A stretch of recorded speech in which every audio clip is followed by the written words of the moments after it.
Hey guys, I just watched last night's episode and it was another really strong one. It was super great, just fantastic all around. I gave it an A on my serialized, and yeah, obviously it started off talking game, like post nom ceremony and everything. So T-Core, strategic queen, love her. And then Brooklyn is definitely becoming the villain of the season. Like this whole episode, she was just giving villain vibes. Which I'm here for, like for the chaos and everything. Like if she stays, I'm just like here for it. And then Tucker telling Quinn he'll use the veto on him. Love it. Ugh. Honestly, my favorite like frenemies in the game. Like obviously they don't even dislike each other. It's just game wise. They just don't. It was just like they're basically just think each other great competitors. I didn't really trust each other, but like I love that Tucker wants to use veto on him. Like if those two end up being like a final two, that's like they make a final two deal or get to the final two together or something, I'm just here for it because that'd be so slay. It'd just be so funny. And then, I mean, at least Chelsea's aware of her positioning there because she's like saying in the DR that she's probably going to go up if someone comes down. True. And then, oh my god, the charcuterie segment. It was really funny and entertaining to watch, but also Brooklyn definitely should have asked her if she could eat her food.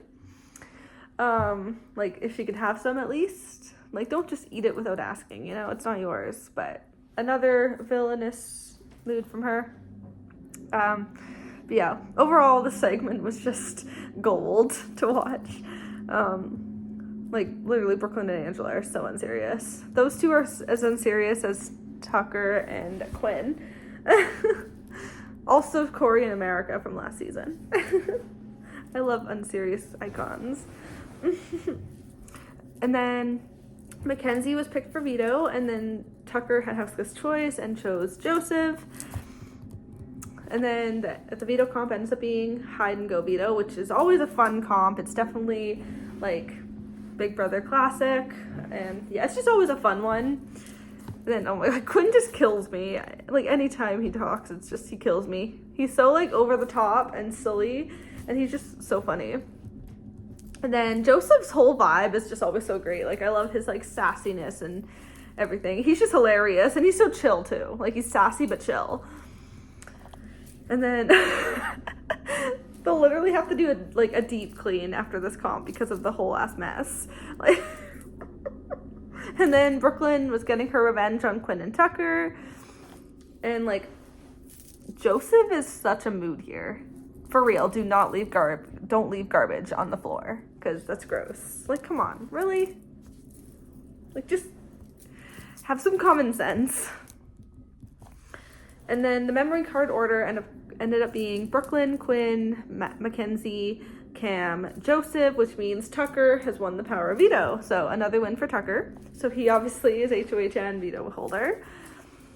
And then Quinn saying in the DR, calling him the poster boy for excellency. That was funny.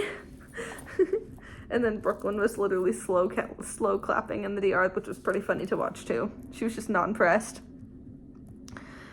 And then Quinn literally spills any info. But, like, I loved the conversation that him and Tucker had right before the veto ceremony. And then when you get to the veto ceremony, it's very spicy. T-Core and Chelsea's DRs are literally like, what's going to happen now? Because they know Tucker, like, loves to make bold moves, which we stan. But I just think they're like, really, what's going to happen now? Like, everyone is shook. And then Tucker ended up spilling tea to everyone about like the collective and everything. So that's out in the open. And then he ends up sticking to his word, using the veto on Quinn, which I'm so happy about. Best option, in my opinion. Like, if he was gonna save anyone that was on the block, Quinn was the most exciting.